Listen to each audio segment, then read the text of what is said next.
So I just made a major life change. Well, two technically. I'm not talking about the place me and my girlfriend just moved into. Love you, babe. I'm talking about this.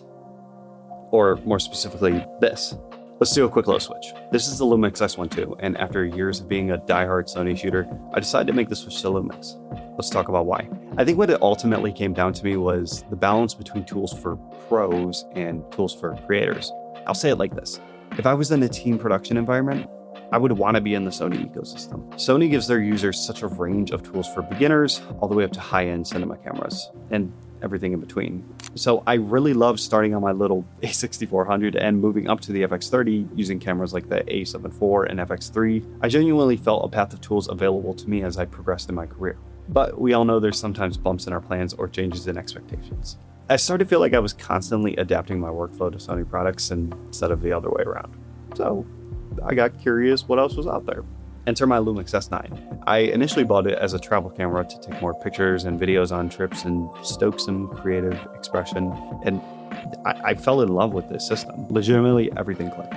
The image, real-time LUT, OpenGate, it felt like my eyes were open and I was creating again.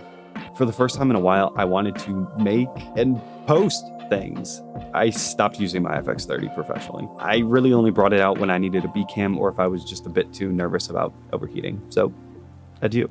Now, let's level set. I am 100% guilty of being a consumer. Yeah, I love buying new tech, but I like learning and researching it just as much. I took a long hiatus from making videos. Evidently, I was just focused on other things. But I'm not sure if it's a placebo effect or something, but since switching over to Lumix, I feel like a creator rather than a professional. And I like that so much better. Now, Lumix is not without its downsides. For me, the autofocus is just good enough, while Sony's is top tier.